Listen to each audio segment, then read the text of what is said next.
Hi, this is Vinny from the iMoot team.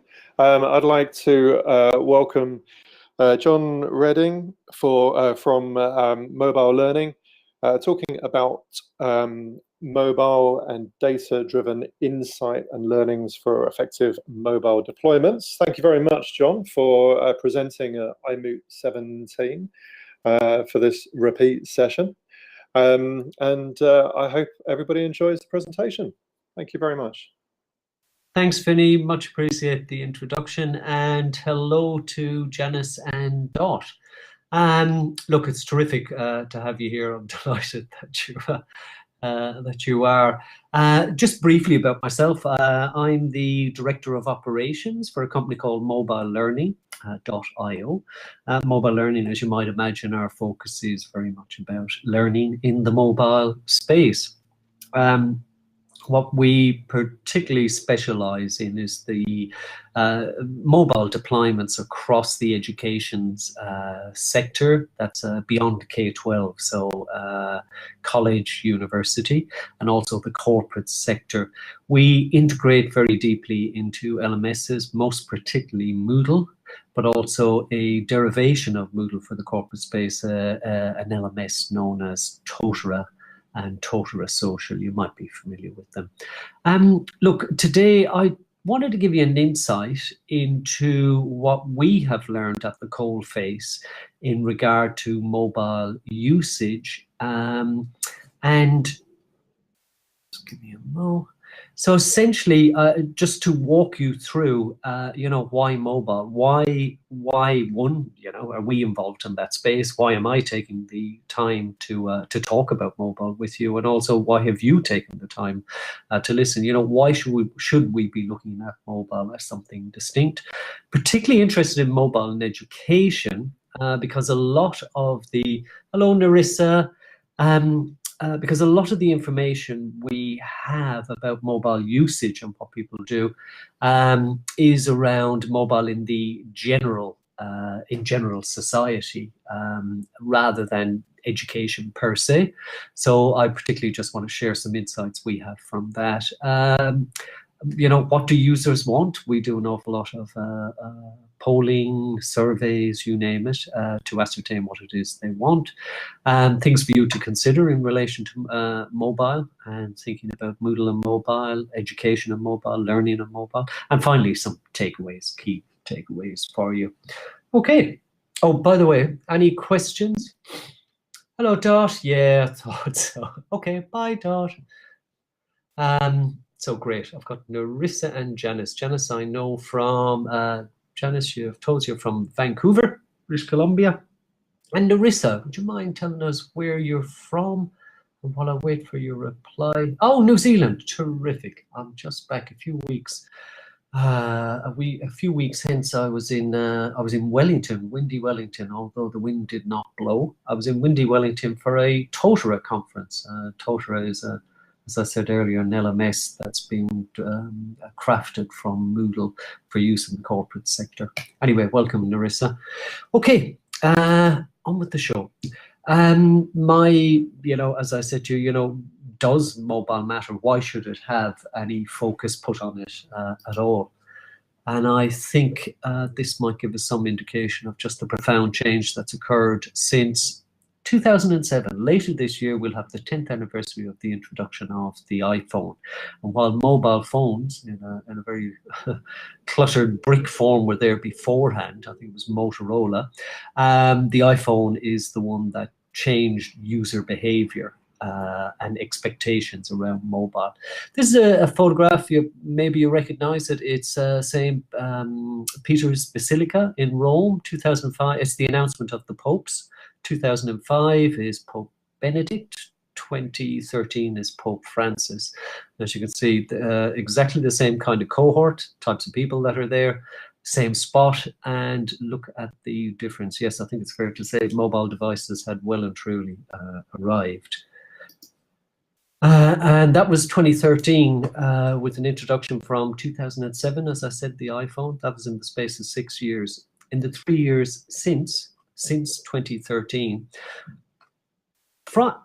in 2013, access to digital media was just about evenly split between desktop browsers or laptops, but principally desktop browsers, and mobile phones.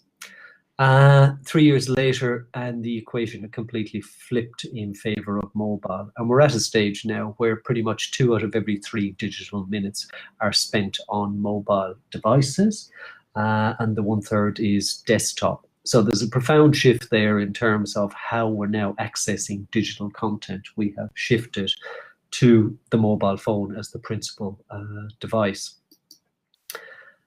The other profound change that has happened is in terms of what we do with those devices, and particularly our connections with the internet. So about 2013, it was 50-50, the split between desktop accessing the internet and mobiles accessing the internet. But since then, like what we saw there, mobile has very much overtaken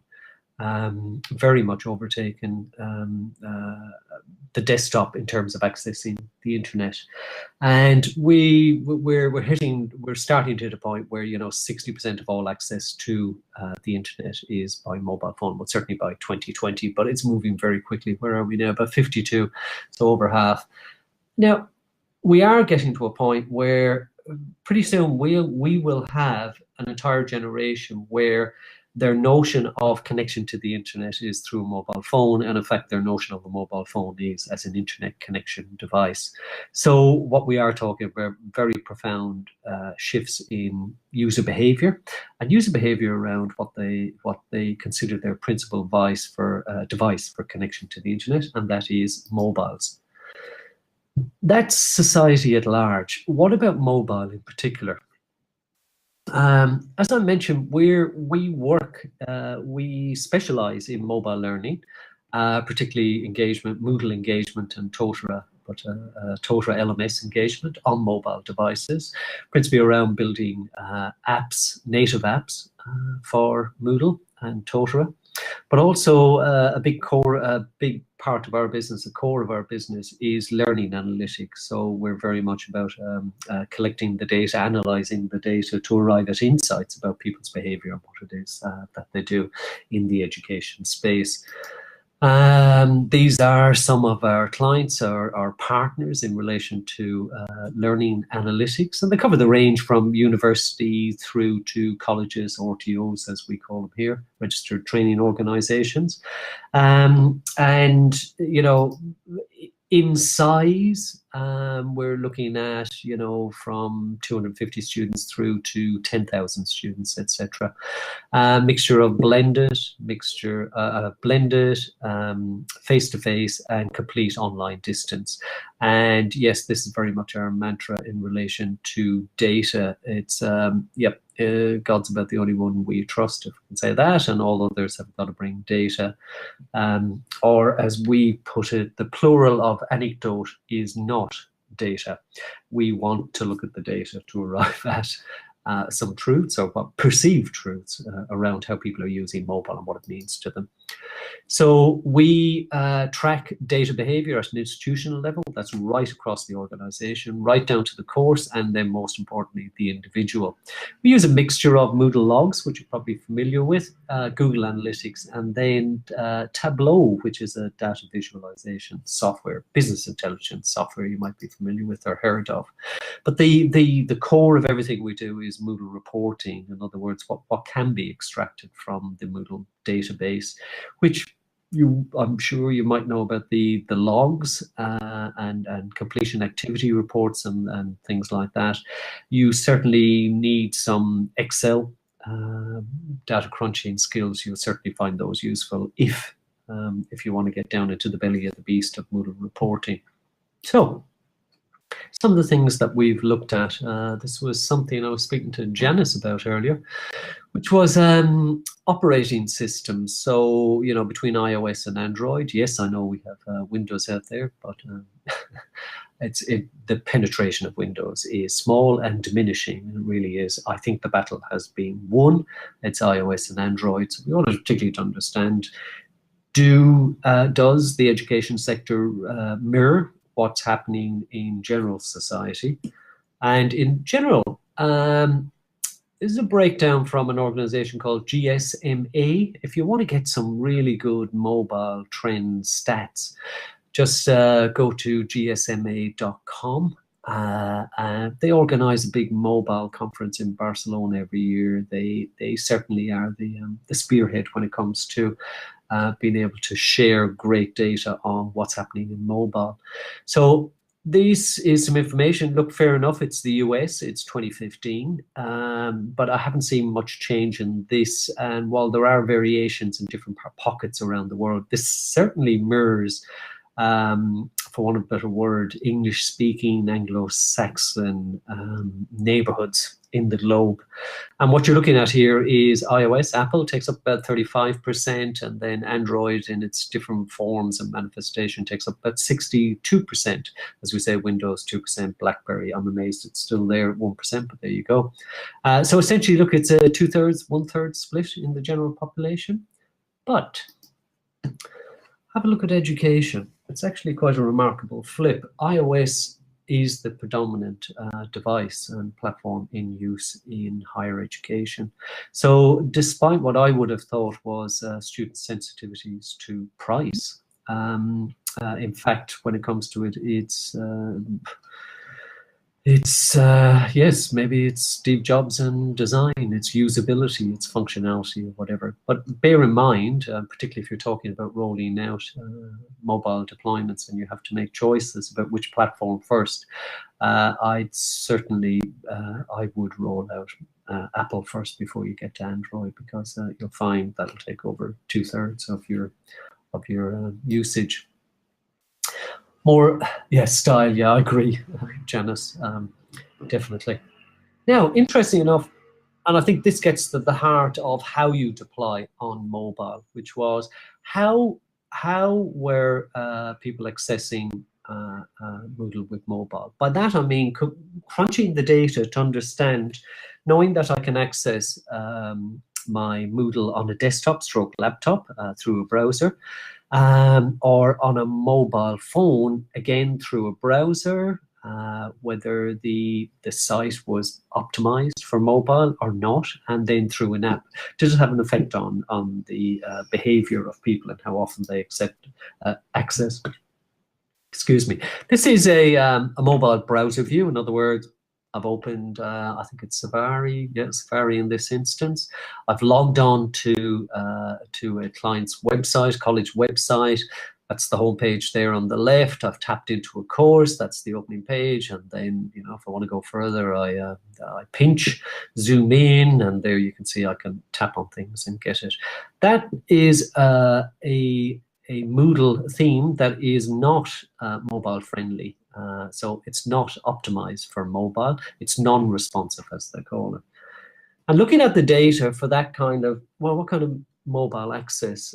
This was tracked over a year, so 1 year's worth of data, a student cohort of over 1,000, with no mobile app and a non-responsive theme. And what we found was that 6% of all Moodle activity was through that browser. It's not very large. In fact, I would suggest, I'm amazed it's even 6%. But what it points to is that because it's a difficult experience to have a look at things on, to have a look at a Moodle site on a mobile browser, simply because of the amount of real estate. So if you don't have a mobile theme, if it's not responsive, the engagement, while you still get 6%, it is by and large quite small. And certainly our experience in polling people, surveying people, is they'll give it a go once or twice, then it's just too hard, and then they just stop trying. Next, we looked at clients of ours who did have mobile-friendly themes, you know, responsive themes. In other words, where the way the site was designed, it would detect what size screen it was being viewed on, and then rearrange the content and optimized its viewing, its view for that particular device, be it a desktop, be it a tablet, be it a mobile phone. You're familiar, I'm sure you're familiar with these. And again, looking at our clients who did have this, again, over a year, what we found was, surprise, surprise, mobile engagement was double and a little bit. So it was 13% of all Moodle activity was then accessed through that through the mobile phone. So it doubled and a little bit plus, simply because it was far easier and friendlier to access the Moodle content through that. And then finally, a client where we rolled out a mobile app where we designed it like an app, where you went from screen to screen, where we consolidated information into various tabs, various icons, so that depending on what you wanted to do, you had, basically, essentially within 3 taps, you could get to where you wanted. So for example, this one, I tap on courses, I get my course list, I tap on one of the courses, say English 3110, and I get the Moodle laid out like that. And it's not something I have to scroll through. I literally tap from screen to screen. What we found when we rolled out native apps was we were getting, in relation to the 6%, it was 7 times that, and the 13%, it was 3 times that. We still have people accessing it through the mobile web. Obviously, there was a cohort there who either didn't know about the app or forgot to turn it on, or maybe they were looking at other things. But by and large, you can see there's a profound shift in behavior once Moodle content and access to Moodle is optimized for a mobile phone. And in this sense, the ultimate optimization is creating an app and putting content into an app. You find the degree of engagement is quite high. And, that should not surprise us if we consider the ubiquity of mobile phones, as we discussed earlier, or we had a look at earlier, is that mobile phones is that device that people carry around with them. And also they think of it in relation to being connected to the internet and being able to connect to services that they want and that they need. And education is absolutely no different. And in much of the way, for example, that Facebook, the bulk of their traffic now, I can't quote the figures, the most immediate figures, but certainly from a year ago, 70% of all their traffic was coming through their mobile app, 30% through a browser on a desktop or a laptop. And I'm sure it's higher now. Well, surprise, surprise, it's a similar thing in education, depending on how you optimize and make that content available to them. And one other thing we wanted to look at just very quickly is we did some studies and data collection with, in this instance, a university first-year online physics course, and the lecturer and the staff, they ran a series of cognitive inventory tests against app users and non-app users. In other words, those who used, and we had 2 control groups. And what we want to see is improvements in learning for those who were app users and heavy app users. And I'm very happy to say the entire cohort, overall, the gain was 17.4%, pre-test score 37%, and for the app users, it was 36.5, almost double, and their pre-test score was lower. So the bottom line is app users knew less coming in, but they certainly improved more. So that accessing information on a mobile device certainly was no impediment to their ability to learn and understand what it was they're learning. So just to distill some of the key learnings we crunched from the data in terms of how people used apps, how people used mobile access to Moodle across different types of mobile accessibility. First and foremost, we had universal take-up, and we certainly addressed the old adage, what was it? If you build it, they will come. They certainly did in this instance. If you make Moodle available in a mobile-friendly way, people will come and use it, and that should not surprise us. As we know, the mobile device is everyone's most loved device, or most people's. They carry it around with them, and every now and again, because it's there, it's convenient, they will access it. So surprise, surprise, they actually came. Secondly, despite the form factor and limited real estate, session duration, in other words, the length of time they spent engaging with the Moodle at any one time, desktop and mobile was equal at around 6 to 7 minutes on average.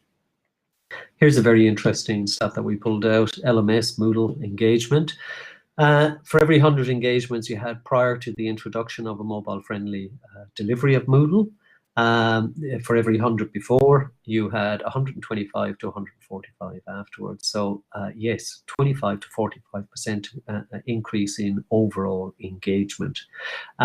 This mirrors behavior that has been tracked, and you can certainly find lots of information on it. Similar behavior that's been tracked in media and entertainment spaces, so that, for example, well, they're not making, in fact, they're not making any money on it, but newspapers, when they open up their content and make it available digitally on mobile devices, and as I said, yes, they have quite figured out how to make money from that side of it, but their overall readership and consumption of their content dramatically has increased. And it's the same with video content when it's distributed or made available across mobile. If you look at Netflix and the consumption per user, when it's made available, when it's being made available to them across mobile, actually increases.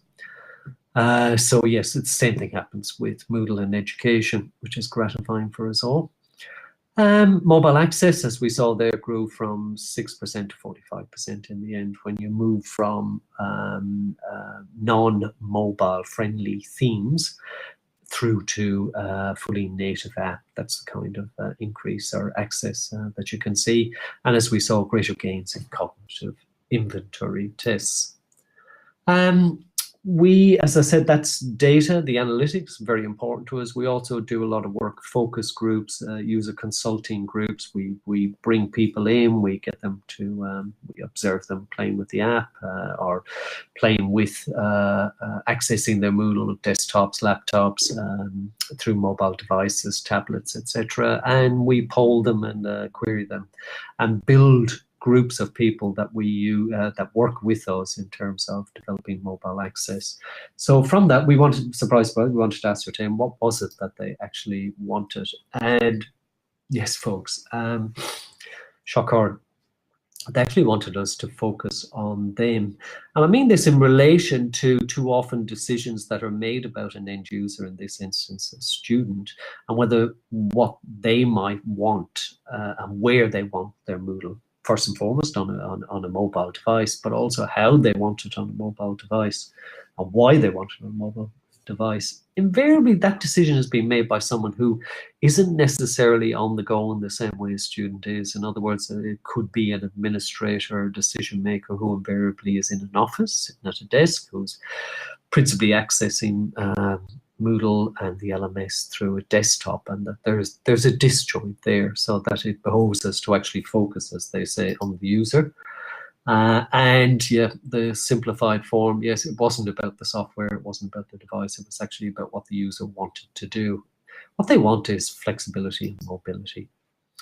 For us, the designing principles at the heart of it is about engagement, so that if we offer students another channel, being mobile, to access the learning materials, that it would translate into greater engagement, which I demonstrated to you earlier, it's anywhere between 25 and 45%, and that also you would get better learning outcomes, which cognitive inventory tests, albeit that one instance, physics online. But oh, by the way, this is ongoing studies that we do, and ongoing data collection that we do. So we'll certainly be coming back and updating that. But yep, that's part of our design principle. Grow the engagement and see if that will lead to better learning outcomes. It has to be easy to use. No mobile app comes with a 100-page how-to user manual. Basically, the app has to work out of the box. It just has to be intuitive. That's how all their other mobile accessibility works. So it's just got to work. It's got to be easy. It has to be anytime, anywhere that they can pull it out. Connection or no connection, that things have to be available offline as well to them. You'll be familiar with this, a typical Moodle course layout here. This is using topics, the breakdown of the course as topics. Used to that navigation column there on the left-hand side, the admin block, upcoming events, etc. And then we have our topics broken into the modules, what their book modules and quizzes and solutions and whatever. That's it on a browser. So in terms of mobile, you've got to think, well, how do we take that and present that in a form that works for a mobile device and that form factor and the limited real estate? And that's where you have to, and again, this was working with our user student focus groups about how to do it. So what they wanted to get to things quickly. So sometimes critically, they don't want to be tap, tap, tap all the way down to the granular level that they might need to arrive at. In this instance, look, I want to get to topic 10, week 10, and I need to look at some resources in relation to that. So tap on the courses, you get your physics courses, tap on topic 10. Now, forgive me, I have missed one screen there, yes, which is when I open courses. If I'm enrolled in more than one, I will have physics 1110 plus the other courses I'm enrolled in. But you get the principle. It could be that I want to get straight to the forums in relation to that Physics 101. If I tap on that, it will take me to the forum discussion threads that are available, and I can navigate that way. Or it might be my grade book in relation to that.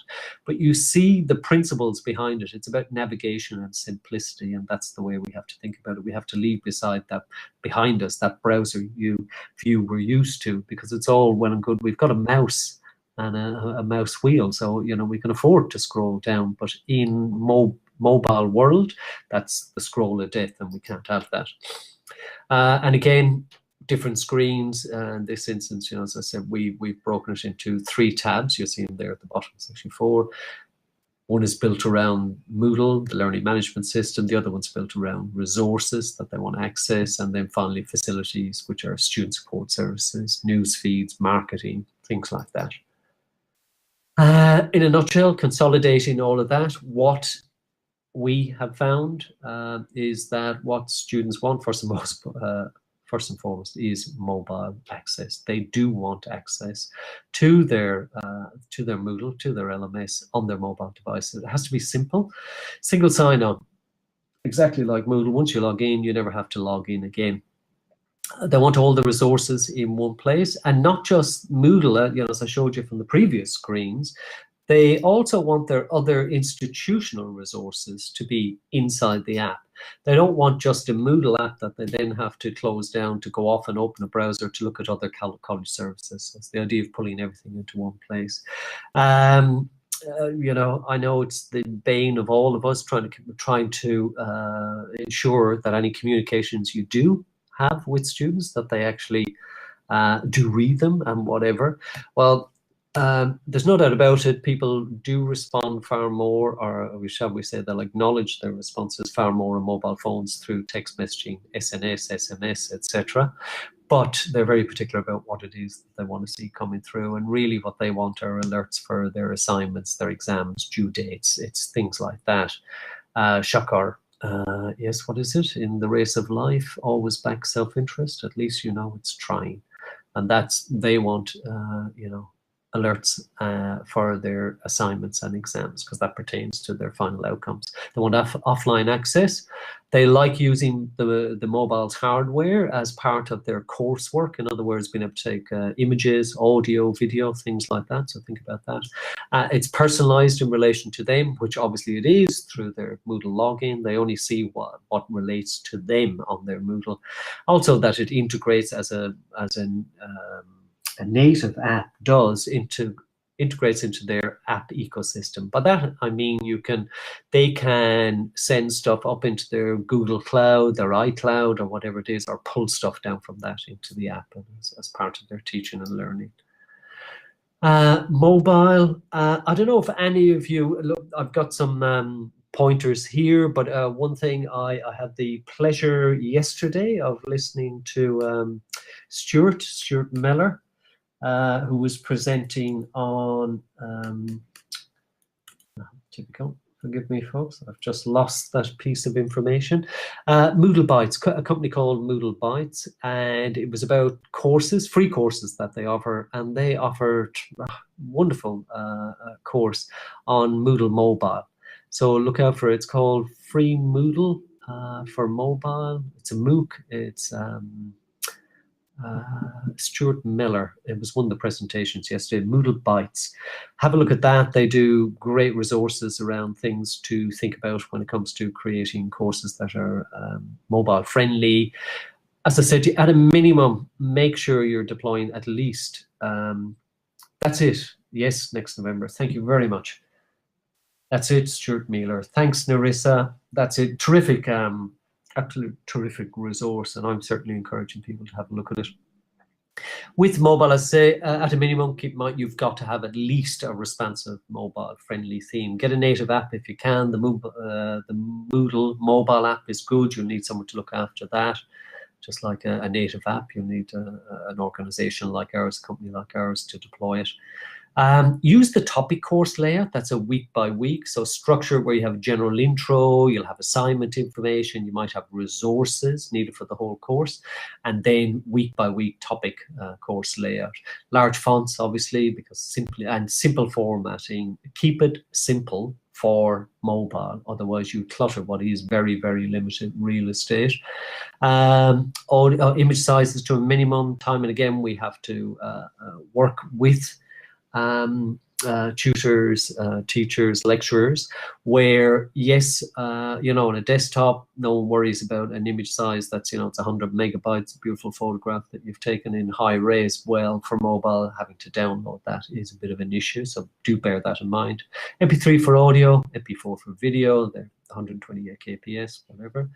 Remember that when it comes to mobile, what users, students, what they love and rate so highly is being able to access their learning material so easily. PDFs, audio files, video files, things like that. Just the ease of access that they have.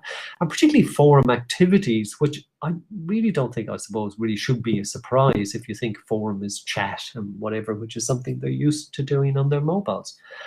And then finally, think about your courses and being able to leverage the device, because that mobile phone is a remarkable piece of engineering that has incredible, it's got an excellent camera for photographs, got great audio recording capabilities, microphone, storage, and also video recording.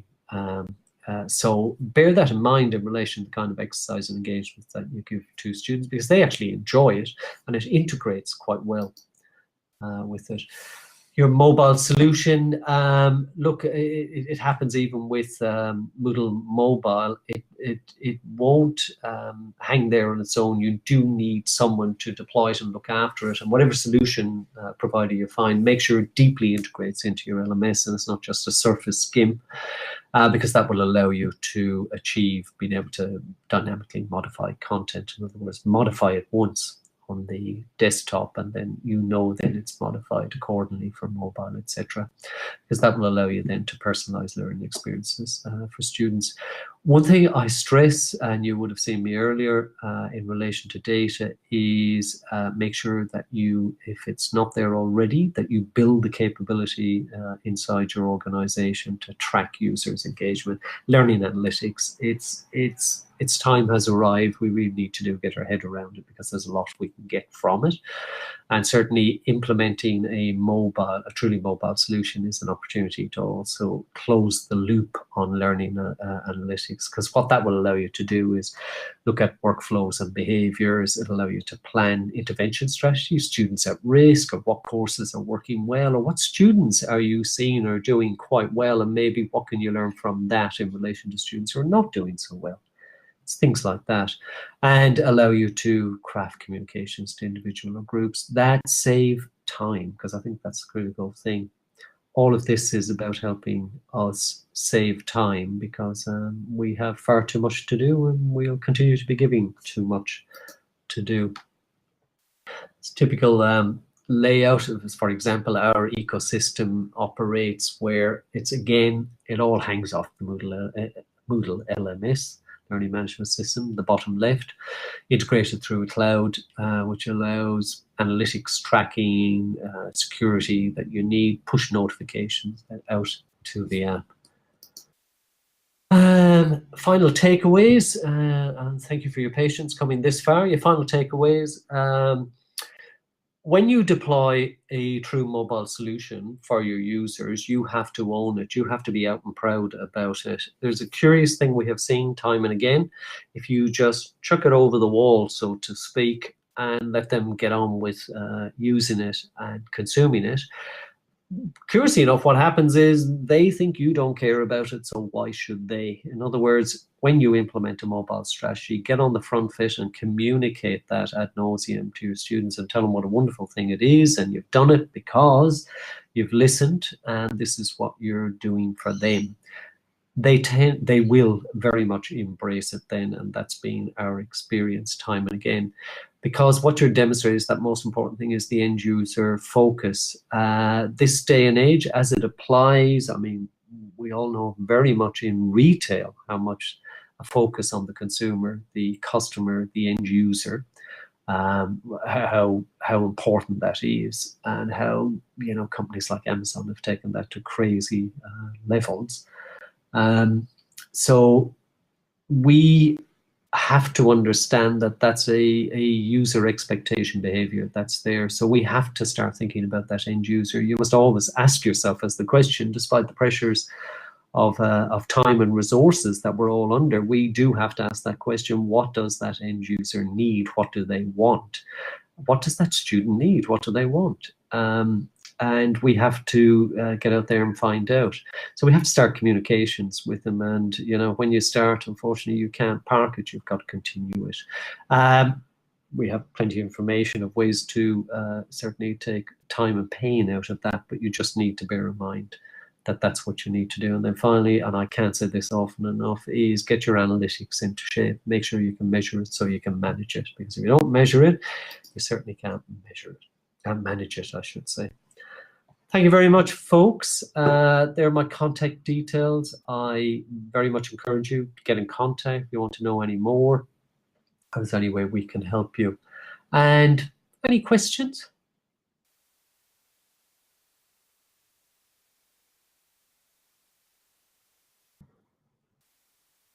Hi, John. I'll just take this opportunity to jump in and thank you once more.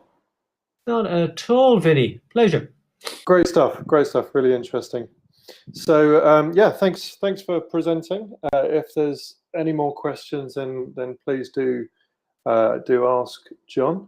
I'm going to stop the recording, but yeah, please feel free to carry on the conversation either here or in the discussion forums that go along with the presentation course.